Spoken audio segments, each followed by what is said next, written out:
Okay.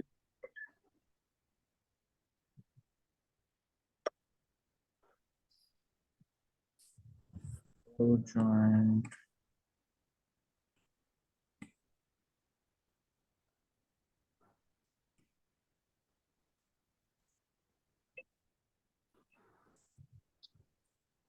Okay.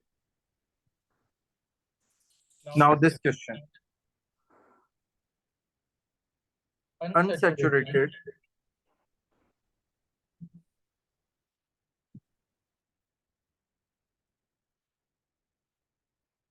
acids are brominated before being added to soft drinks. यानी कि unsaturated का मतलब है कार्बन कार्बन डबल बॉन्ड और ब्रोमिनेट किया जा रहा है, ब्रोमीन से रिएक्शन किया जा रहा है, तो इसका मतलब है कि उन एसिड्स में जो कार्बन कार्बन डबल बॉन्ड है वो रिएक्ट करेगा. Complete the mechanism for the addition of bromine to 4 pentenoic acid. और 4 पेंटीनोइक एसिड का स्ट्रक्चर आपको ये यहाँ पे दे दिया. Include the structure of the intermediate and the product of the reaction. ये दो चीजें बनानी है. Include all the charges, partial charges, lone pairs and करली एरोस. तो ये आपको इंस्ट्रक्शंस बता दी गई हैं. आपने स्ट्रक्चर किस किस के बनाने, इंटरमीडिएट के और प्रोडक्ट के स्ट्रक्चर बनाने, और जो मैकेनिज्म और जो चार्जेस हैं, पार्शियल चार्जेस हैं, लोन पेयर्स हैं और करली एरोज हैं, ये सब ड्रॉ करने. ठीक है, ये इंस्ट्रक्शंस पहले मुझे आप लोग सब बता दें प्लीज, कि आप सबको क्लियर है इंस्ट्रक्शन सारी. जी.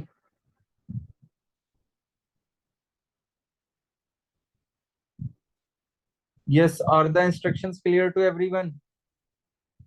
ओके, तो अब आ जाइए मैकेनिज्म पे.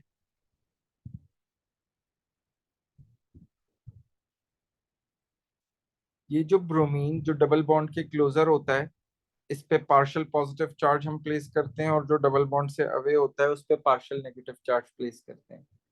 ठीक है, तो ये तो हमारा पहला केस हो गया. सबसे पहले करली एरोज इधर बनेंगे. ठीक है, फिर उसके बाद आप इस बॉन्ड पेयर से एरो दिखाते हैं. ये जो आपका पाई बॉन्ड है, इस पाई बॉन्ड से हमेशा पार्शियल पॉजिटिव एटम की तरफ करली एरो जो है फॉर्म होता है. ठीक है, और इसके साथ ही ये जो ब्रोमीन मॉलिक्यूल का बॉन्ड है, ये भी हिट्रोलिटिकली ब्रेक होता है. तो ये दो करली एरोज बनेंगे. ठीक है, एक पाई बॉन्ड से पार्शियल पॉजिटिव ब्रोमीन की तरफ बनेगा, और एक दोनों ब्रोमीन के जो बॉन्ड है उससे पार्शियल नेगेटिव ब्रोमीन की तरफ एरो बनेगा. ये बात सबको क्लियर है? इसमें अगर किसी को कोई कंफ्यूजन है तो पूछ लीजिए. अब आगे चलने से पहले जरा इस स्ट्रक्चर को देखें. इस स्ट्रक्चर में अगर ये वाला कार्बन, जिसको मैं येलो से मार्क कर रहा हूँ, और एक कार्बन को मैं रेड से मार्क कर रहा हूँ, ये दोनों कार्बन में से कौन सा कार्बन ज्यादा स्टेबल कार्बोकैटायन बनाएगा? इसका आंसर मुझे कोई दे सकता है?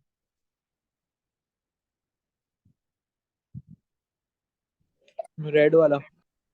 रेड वाला बिल्कुल सही है, क्योंकि इस पे कई और कार्बन चेन अटैच है, तो ये सेकेंडरी कार्बोकैटायन बनाएगा, और ये वाला प्राइमरी कार्बोकैटायन बनाएगा. तो हमने आपने ये बात याद रखनी है कि जो सेकेंडरी कार्बोकैटायन ज्यादा स्टेबल होता है, तो इट मींस कि आप सेकेंडरी वाले को कार्बोकैटायन में कन्वर्ट करेंगे. ठीक है, मेजर यानी प्रोडक्ट कि बन जाएगा. जी, और हम मेजर प्रोडक्ट ही हमेशा बनाते हैं. तो इस कार्बन पे मैं यहाँ पे यूं ब्रोमीन लगा दूंगा, इस कार्बन पे H लगा हुआ है, और इस कार्बन पे R ग्रुप है, और इस कार्बन को मैं कार्बोकैटायन बना दूंगा, यानी कि मैं इस कार्बन पे ये पॉजिटिव चार्ज लगाऊंगा. ये बात यहाँ तक सबको समझ में आ गई है? सर जरूरी है हम स्केलेटल में शो करें? जी, क्योंकि उसने स्केलेटल बनाया हुआ है. अगर उसने नॉर्मल डिस्प्लेड बनाया हुआ होता तो फिर आप डिस्प्लेड में ही शो करते. अभी आप डिस्प्लेड में शो नहीं कर सकते. ठीक है, और अगर उसने कुछ भी नहीं कहा होता, सिर्फ मैकेनिज्म बनाने के लिए दिया होता है, स्टार्ट में कुछ भी नहीं बनाया होता, तो फिर then it's up to you कि आप कौन सा बना रहे हैं. मगर जब मैकेनिज्म का स्टार्टिंग आपको स्केलेटल से शो की गई है, तो आप स्केलेटल से ही शो करेंगे. ओके, तो एक ब्रोमीन तो इस कार्बन से आके बॉन्ड हो गया, और दूसरा ब्रोमीन का मॉलिक्यूल बेसिकली, जो सॉरी ब्रोमीन का एटम है, वो पार्शल, वो होल नेगेटिव बन के वहां से रिमूव हुआ है, तो उस पे एक लोन पेयर आएगा और नेगेटिव चार्ज आ जाएगा। ये बात यहां तक क्लियर है सबको? अब वो कार्बन जिस पे पॉजिटिव चार्ज है उसके पास इलेक्ट्रॉन बनाने के और बॉन्ड बनाने के लिए कोई भी इलेक्ट्रॉन नहीं है, और इस ब्रोमीन के पास एक होल पेयर ऑफ इलेक्ट्रॉन है। तो ये ब्रोमीन अपने इस पेयर ऑफ इलेक्ट्रॉन से इस कार्बन से बॉन्ड बनाएगा, जिसके लिए को हम इस तरह एक करली एरो से शो करेंगे। ये बात क्लियर है सबको?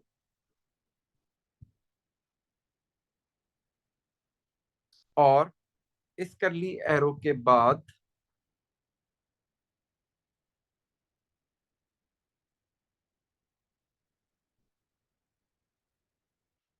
आप अपनी प्रोडक्ट बना देंगे। इन दो जगहों पे एच लगा हुआ था, यहाँ पे ब्रोमीन था, यहाँ पे एच था, यहाँ पे आर था, और इस कार्बन पे भी एक ब्रोमीन लग जाएगा। And for this you will get a 4 marks. अगर किसी को स्टिल कोई कंफ्यूजन है, कोई प्रॉब्लम है, तो प्लीज पूछ लें।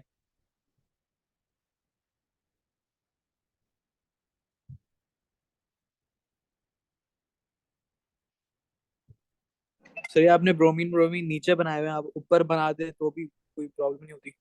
नहीं, कोई प्रॉब्लम नहीं होगी।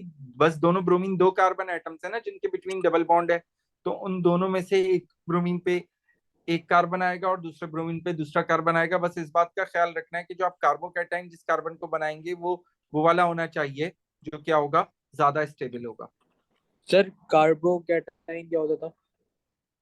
जिस कार्बन पे पॉजिटिव चार्ज है, यही सही है। हमने डिसाइड किया था ना सेकेंडरी क्यों बन रहा था, क्योंकि इस कार्बन पे जिस कार्बन पे पॉजिटिव चार्ज आ रहा है वो कार्बोकैटायन है, और वो अगर सेकेंडरी, इस केस में प्राइमरी और सेकेंडरी बन सकते थे, सेकेंडरी मोर स्टेबल है और प्राइमरी लेस स्टेबल है, तो इसीलिए सेकेंडरी वाला हमने शो किया है। जी, और किसी को कोई क्वेश्चन है, कोई डाउट है तो प्लीज पूछ लें।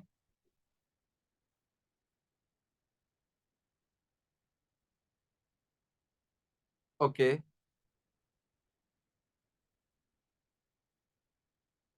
Next question. A reaction of another unsaturated carboxylic acid T is shown। तो देखें कहाँ पे चेंज आ रहा है, अगर आप गौर करें तो here you are observing a double bond, और वो डबल बॉन्ड सिंगल बॉन्ड में कन्वर्ट हो गया, और एक यहाँ पे बी आर लग गया। अब अगर इस बेसिस पे मैं आप लोगों से कहूं कि बेसिकली क्या चीज इधर ऐड हुई है, वो बता दें, तो कोई बता सकता है? जी, इस इक्वेशन में इस टी ने यू बनाने के लिए किससे रिएक्शन किया है? Can anybody identify?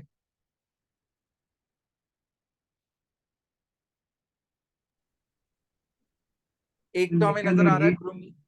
Ji, heat किया और निकल डाले। नहीं बेटा, ब्रोमीन आके ऐड हुआ है ना एक कार्बन पे, और दूसरे कार्बन पे कुछ नहीं ऐड हुआ है, इसका मतलब है कि दूसरे कार्बन पे एच लगा है। सो इट मींस कि यहाँ पे रिएक्ट, ओ सॉरी, ब्रोमीन ऑलरेडी है, माय मिस्टेक। एक मिनट रुक जाए।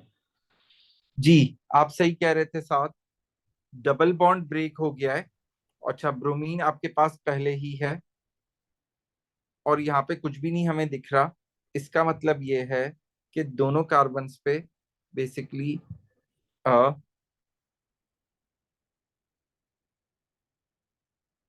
एक एक हाइड्रोजन आके अटैच हो रहा है, तो इट मींस हाइड्रोजन और निकल के साथ ये रिएक्शन हुआ है हीट करने पे। ओके, ये बात क्लियर है सबको? जी, अगर किसी को कोई कंफ्यूजन है तो पूछ लें। सर पहले वाले कार्बन पे के 3 बॉन्ड बन रहे हैं सिर्फ, जिसमें बी आर नहीं है, पहला वाला। तो बेटा उस पे चौथा हाइड्रोजन है ना, एक एक हाइड्रोजन तो यहाँ पे ऑलरेडी है।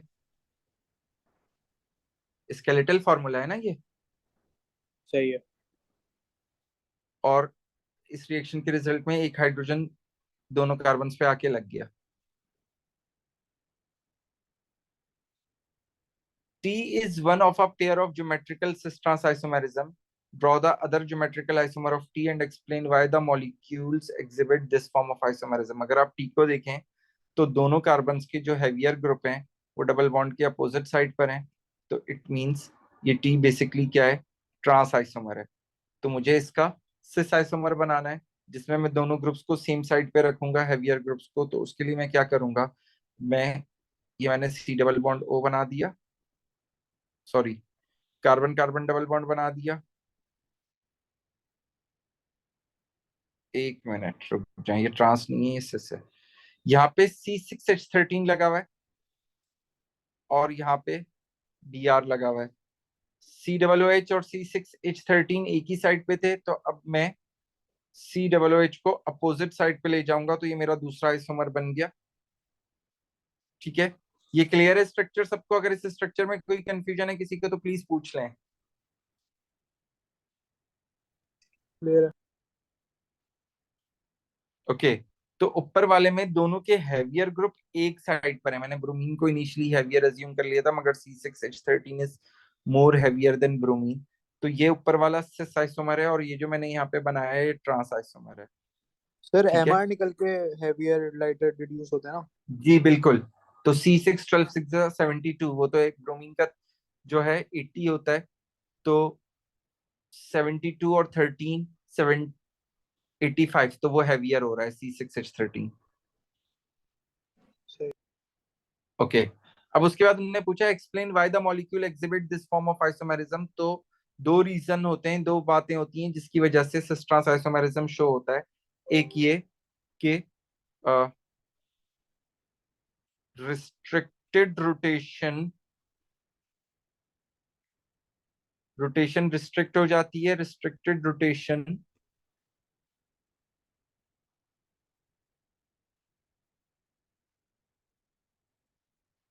Due to carbon carbon double bond. ठीक है, और दूसरा ईच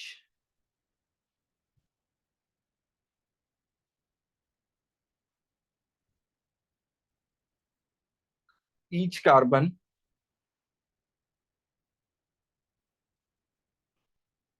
या इसको आप इस तरह लिख लें, ईच डबल बॉन्डेड कार्बन, ये जो दोनों डबल बॉन्डेड कार्बन है, have two different groups attached. एक जो डबल बॉन्डेड कार्बन है उस पे दोनों ग्रुप्स क्या होंगे, डिफरेंट अटैच होंगे।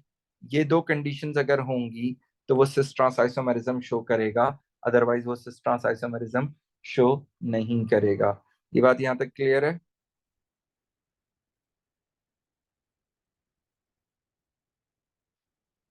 जी। जी।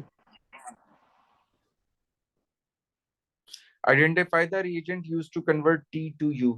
तो टी टू यू को रिएजेंट क्या है, निकल कैटलिस्ट है। ठीक है, निकल इज कैटलिस्ट। हीट, तो कैटलिस्ट और हीटिंग जो है बेसिकली कंडीशंस होती हैं। रिएजेंट वो होता है जो दूसरा मॉलिक्यूल रिएक्ट कर रहा हो। तो यहाँ पे रिएक्ट कौन कर रहा है, हाइड्रोजन रिएक्ट कर रहा है, so basically it is considered as a reagent. तो हम यहाँ पे आंसर क्या लिखेंगे, हाइड्रोजन। ये बात भी क्लियर है सबको? जो कैटलिस्ट होगा वो रिएजेंट नहीं माना जाएगा। नहीं, सही है। बेसिकली वो रिएक्टेंट नहीं है ना, इसलिए वो रिएजेंट नहीं माना जाएगा। सही है। ठीक है, यहाँ तक किसी को कोई कंफ्यूजन है तो प्लीज पूछ लें। सबको क्लियर है बेटा यहाँ तक?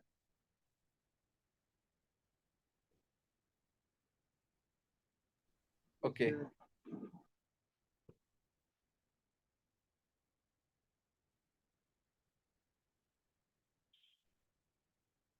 अच्छा, अब नेक्स्ट क्वेश्चन देखें।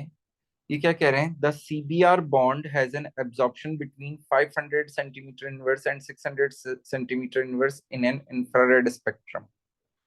ठीक है, infrared spectrum basically, infrared spectroscopy एक एनालिटिकल टेक्निक है जिसमें डिफरेंट एटम्स के बिटवीन बॉन्ड्स डिफरेंट वेवलेंथ की एनर्जीज एब्जॉर्ब करते हैं।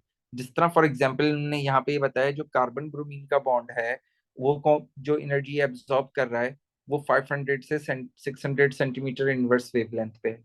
ये बात क्लियर है सबको? जी। जी। अच्छा, आगे वो आपसे क्या कह रहे हैं, the infrared spectra for both T and you have absorptions between 2850 centimeter inverse and 2950 centimeter inverse. These correspond to CH bond. अच्छा, हम एक काम करते हैं, हम यहाँ पे जरा T एंड U ड्रॉ कर लेते हैं ताकि कंपेयर करना आसान हो। T and U, okay, double bond हट गया। तो T एंड U में क्या फर्क है? T में यहाँ पे C6H13 है और यहाँ पे COOH है और यहाँ पे ब्रोमीन लगा हुआ है, that is a T compound. और यू कंपाउंड में क्या है कि बेसिकली ये डबल बॉन्ड सिंगल बॉन्ड में कन्वर्ट हो गया है। यहाँ पे C6H13 है और यहाँ पे ब्रोमीन है और यहाँ पे COOH है। ठीक है, तो वो कह रहे हैं कि जो भी कार्बन हाइड्रोजन बॉन्ड्स हैं उनकी बॉन्ड जो जो वो एनर्जी एब्जॉर्ब कर रहे हैं वो इस रेंज में कर रहे हैं। अब वो क्या कह रहे हैं, identify the two other absorptions that would be seen in the infrared spectra of both T and U. One other absorption that would only be seen in infrared spectrum of T. दो वो absorption बतानी है जो T और U दोनों में आए, और एक वो absorption बतानी है जो सिर्फ T में आए. For each absorption, give the range of the absorption and the bonds that correspond to these absorption. तो हमें उसकी रेंज बतानी है कि किस रेंज में वो एब्जॉर्प्शन आ रही है और किस बॉन्ड की वजह से आ रही है. तो पहली एब्जॉर्प्शन जो दोनों में प्रेजेंट है, तो अगर मैं दोनों का स्ट्रक्चर बनाऊं, एक मिनट देखें, बेसिकली टी अरे में कार्ब क्या सी ओ और सी ओ एच का बॉन्ड होगा जो दोनों में प्रेजेंट है, और सी डबल बॉन्ड सी का जो है वो नहीं है। गुड, अभी मैं यहाँ पे बना रहा हूँ, very good Ubaid. And here I have a C6H13. तो C6H13 में तो बेसिकली देखे ना क्या होंगे,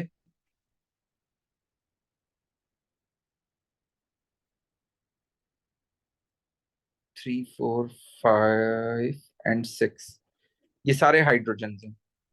ठीक है, तो ये मैंने क्या बना दिया, that is a T compound.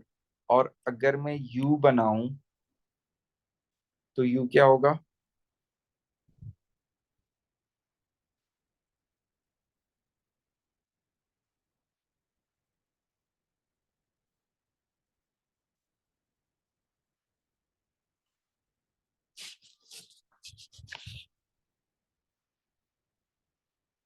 You में ये सिंगल बॉन्ड, ये डबल बॉन्ड हट जाएगा और इन दोनों कार्बन पे भी एक हाइड्रोजन आ जाएगा.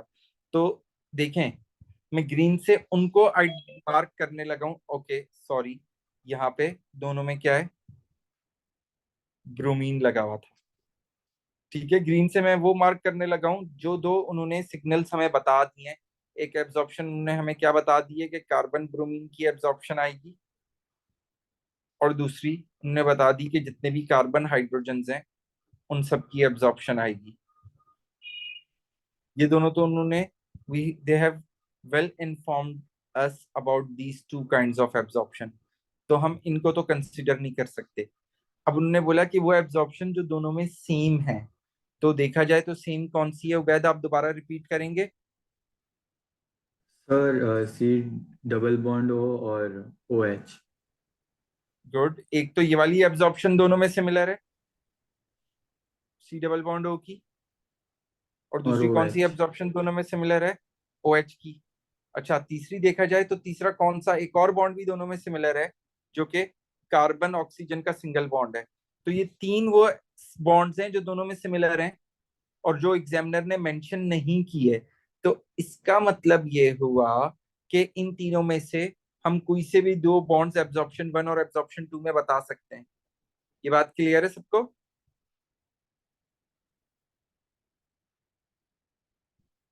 जी. अगर हम देखें तो कार्बोक्सिलिक एसिड का सी डबल बॉन्ड ओ दोनों में कॉमन है, सी ओ सिंगल बॉन्ड दोनों में कॉमन है, और ओ एच बॉन्ड दोनों में कॉमन है। तो हम इन तीनों में से कोई से भी दो बॉन्ड्स मेंशन कर सकते हैं। ये बात सबको समझ में आ रही है? जी।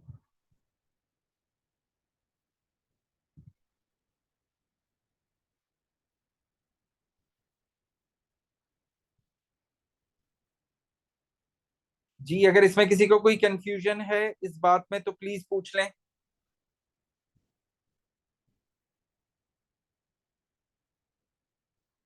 और हम एब्जॉर्प्शन कैसे बताएंगे उसके लिए जो है आपके पास क्वेश्चन पेपर में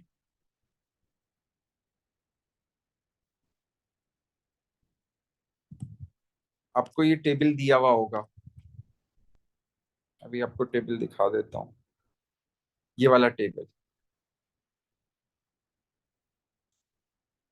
ये देखें, ये इंफ्रारेड स्पेक्ट्रम एब्जॉर्प्शंस आपको बतानी है। तो इंफ्रारेड स्पेक्ट्रम एब्जॉर्प्शंस का ये वाला टेबल आपको गिवन होगा।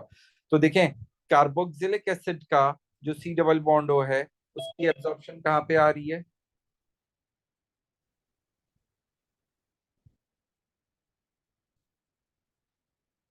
जी, क्या रेंज दी हुई है एब्जॉर्प्शन की?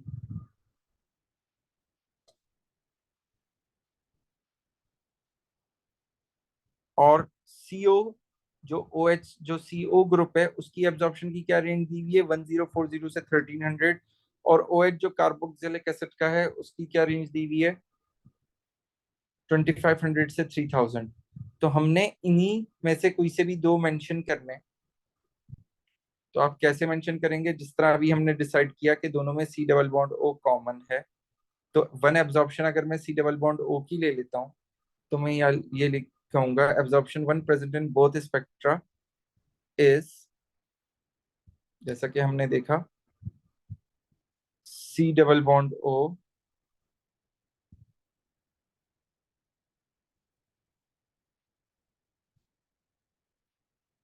ठीक है।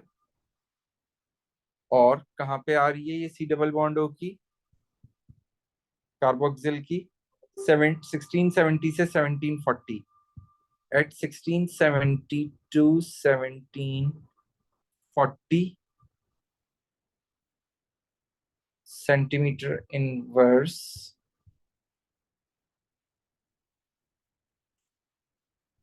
ठीक है, तो हमने बॉन्ड भी बता दिया और उसकी फ्रीक्वेंसी भी बता दी कि वो किस फ्रीक्वेंसी में आ रही है। ये बात क्लियर है सबको?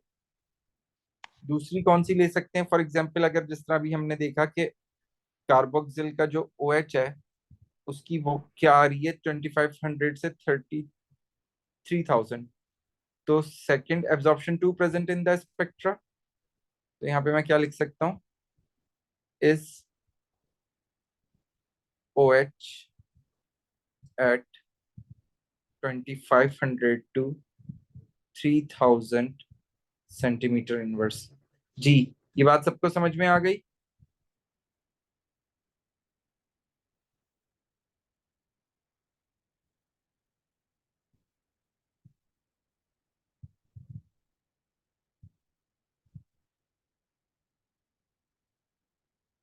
जी, ये दोनों स्टेटमेंट्स क्लियर है सबको? अगर किसी को कोई कंफ्यूजन है तो पूछ लें।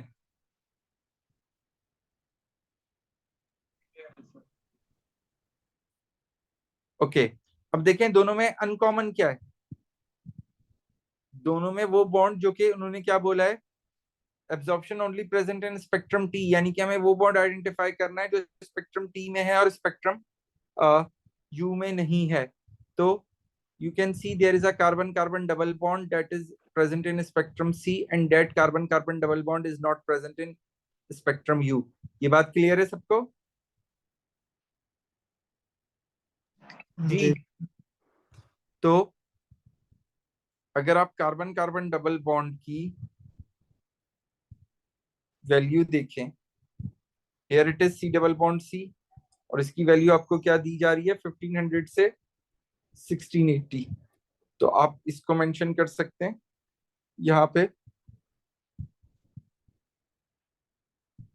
कि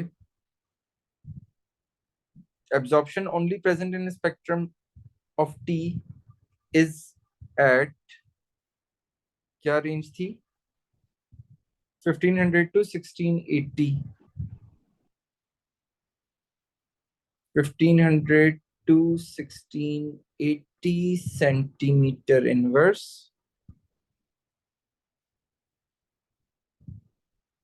सर एक CH बॉन्ड भी तो है। CH बॉन्ड तो दोनों में है ना नहीं मतलब ये जो जी एक डिफरेंस और है वो ये है कि टी में हमारे पास ऐसा CH बॉन्ड है जिसका कार्बन हाइड्रोजन से बॉन्डेड है और ऐसा C डबल बॉन्ड C वाले कार्बन पे हाइड्रोजन यू में नहीं है तो इसकी एनर्जी इसकी वैल्यू भी तो हम इन दोनों में से कोई भी एक डिस्कस कर सकते हैं ठीक है तो ये देखें मगर उस वाले हाइड्रोजन की क्या वैल्यू आएगी ये देखें ये टेबल में मेंशन नहीं है आपके पास जिस जो बॉन्ड आपकी बात कर रहे हैं उस बॉन्ड का सिग्नल अलग आता है मगर वो बॉन्ड जो है इस टेबल में मेंशन नहीं है तो जो इस टेबल में मेंशन है उसके अकॉर्डिंग हमारे पास कार्बन कार्बन डबल बॉन्ड है ये बात क्लियर है सर ये जो राइट पे सारे बने हुए हैं ये एल्काइल वाले और एक हम्म तो ये नहीं मेंशन करेंगे ये भी सेम एब्जॉर्प्शन है। तो ये एब्जॉर्प्शन तो उन्होंने यहाँ पे ऊपर आपको बता दी ना ये देखें ये वाली जो एब्जॉर्प्शन जिसको मैं अभी हाईलाइट कर रहा हूँ अच्छा मैं इनसे हट के बतानी थी। हाँ ये उन्होंने बता दी उन्होंने कार्बन ब्रोमीन बॉन्ड की भी कॉमन एब्जॉर्प्शन बता दी जो दोनों में आ रही है और ये भी बता दी फिर वो क्या कह रहे हैं टू अदर एब्जॉर्प्शंस यानी कि जो एब्जॉर्प्शंस आपको बता दी हैं उसके अलावा वो दो एब्जॉर्प्शंस बतानी है जो दोनों में हो तो वो हमने सही ये है। 3 बॉन्ड आइडेंटिफाई किए थे कि ये 3 बॉन्ड्स इन दोनों में टी में भी यू में भी तो इन तीनों में से कोई से भी दो मैं मेंशन कर सकता हूँ और फिर सही एक है। वो एब्जॉर्प्शन जो टी में है और यू में नहीं है तो टी में कौन सी है कार्बन कार्बन डबल बॉन्ड मुझे दिख रहा है यू में कार्बन कार्बन डबल बॉन्ड नहीं दिख रहा और उसकी वैल्यू भी मेरे पास गिवन थी ठीक है सही है। यहां तक क्लियर है सबको जी किसी को कोई कंफ्यूजन है कोई क्वेश्चन है तो प्लीज पूछ लें तो यहाँ पे आपका पेपर तो कंप्लीट हो गया है तो अब हम नेक्स्ट पेपर जो है कल स्टार्ट करेंगे और अब मेरा टारगेट होगा कि इनिशियली जो अब नेक्स्ट पेपर होगा वो हम 2 क्लासेस में एंड करें और आहिस्ता आहिस्ता हम पेपर की फ्रीक्वेंसी बढ़ाएंगे ठीक है तो नेक्स्ट जो प्लीज कोशिश कीजिएगा सब शार्प 11 पे ज्वाइन कर लें ताकि जो है हम मैक्सिमम जो है पेपर को कवर कर सकें कल की क्लास में और फिर नेक्स्ट क्लास में हम वो पूरा पेपर वाइंड अप कर लें ताकि 2 क्लासेस के बाद हम अगेन न्यू पेपर की तरफ मूव हों ये पेपर कंप्लीट हो गया है तो इसकी ये जो फाइल है ये मैं आप लोगों के साथ सॉफ्ट कॉपी शेयर कर दूंगा सॉल्व हुई भी ठीक है गो थ्रू कर लीजिएगा और बेटा अगर किसी को भी स्टिल कोई कंफ्यूजन है तो प्लीज आप मुझे व्हाट्सएप पे इसका स्क्रीनशॉट दे भेज के अपनी क्वेरी डिस्कस कर सकते हैं ठीक है सर रिकॉर्डिंग भी प्लीज अपलोड कर दें। जी जी मैं रिकॉर्डिंग भी इंशाल्लाह अपलोड कर दूंगा ओके टेक केयर एवरीवन अल्लाह हाफिज अल्लाह हाफिज। हाफिज सर। अल्लाह हाफिज